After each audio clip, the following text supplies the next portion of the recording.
Hi Taurus, kumusta po kayong lahat? So yan Taurus, maraming salamat po sa walang sawang pagsubaybay sa ating pong mga reading. And kung ikaw ay bago pa lang sa ating channel, mag-subscribe na po kayo.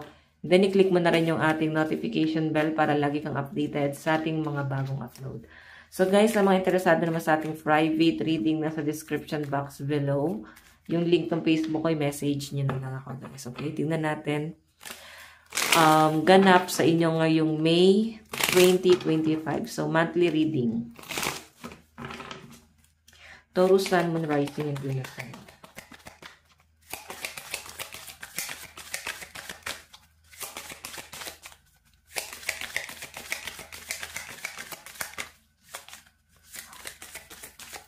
Taurus. Okay. So, meron tayo guys, partnership. Okay, so, eto guys, ngayong May 2025, may nakikita akong mga taong magsusupport sa inyo. Okay? Kumbaga, aalalayan ka nila, willing sila guys na i-train ka, willing sila guys na magtiyaga, na magturo, or, alam mo yon, willing sila na, parang, kung tuturuan ka man guys, hindi sila guys mag-expect ng kapalit, no? So, yun yung pinapakita sa akin dito guys, partnership. So, mararamdaman mo na ang daming taong sumusuport sa inyo. Okay, kumbaga para kang nasa spotlight ngayong May 2025. So, tignan pa natin guys.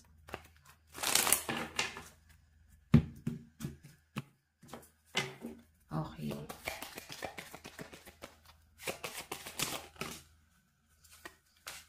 Meron tayong contemplation and take up space. So, ito guys, contemplation is regret to. So, may nakikita lang ako dito, Taurus, na medyo hindi ka nagiging grateful or siguro hindi mo kasi gusto tong bagay na to, no? Kung bakit kanila guys inusuportahan dito, kasi kagustuhan nila yan. Ikaw parang napipilitan ka, hindi mo to guys gusto, napipilitan ka sa bagay na to. So, sa relationship naman guys, ang pinapakita sa akin dito, masyado mong sinusunod yung person mo. Parang nakikita ko sa mga Taurus na parang pagod na. Okay, pagod na kayo. Parang kahit anong demand mo sa person mo, kahit anong pakiusap ang gawin mo sa person mo, parang ang dami pa rin guys challenge. Siya yung emperor dito sa relationship na to. So, medyo nabibigatan ka, ang daming burden. Nakikita ko naman guys na seryoso na yung person mo, willing to help naman siya sa inyo.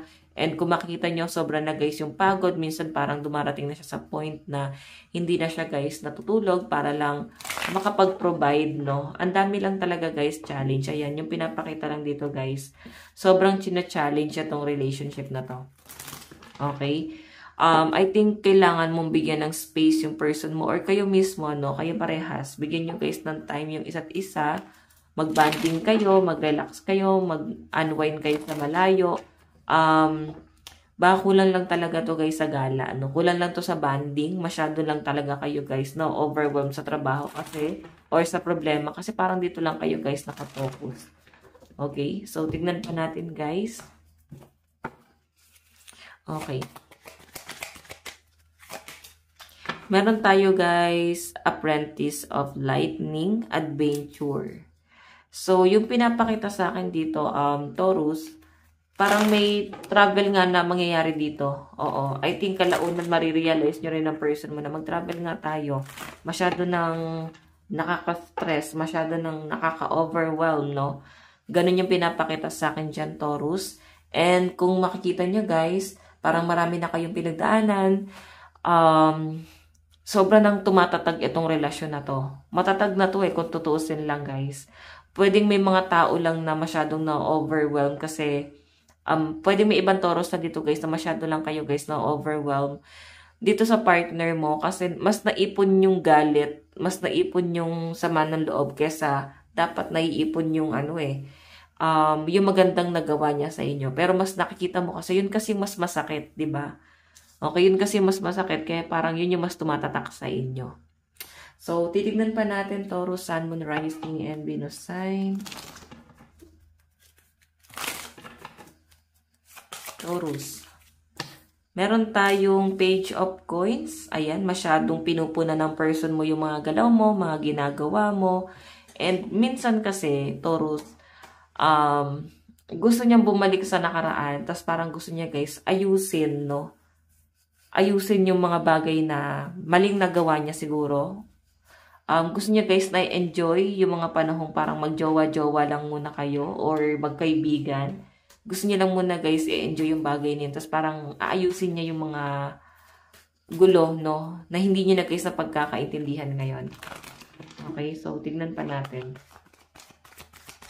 Taurus.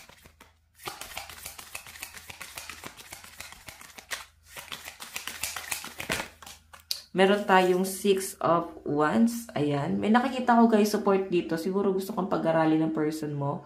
Or pwedeng ikaw to na gusto mo siya guys pag-aralin. As in gusto mo siya guys supportahan dito, Taurus. Okay? So, nandun naman guys yung support nyo sa isa't isa. I think, ano lang kayo, na-overwhelm lang talaga dahil sa dami ng problema. Okay? Pero, so overall energy ang pinapakita sa akin guys. Grabe lang yung galit. Hindi galit na parang as in napakasama ng loob, no? Parang grabe lang yung gigil nyo na makuha ng person mo, yung ambisyon niya, and ganun din siya. So, nakaka-pressure, no? Tignan natin.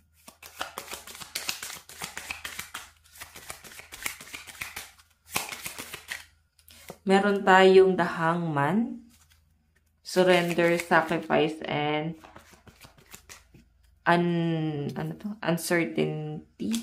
Okay. Yan pa natin, guys. Meron tayong 10 of Swords.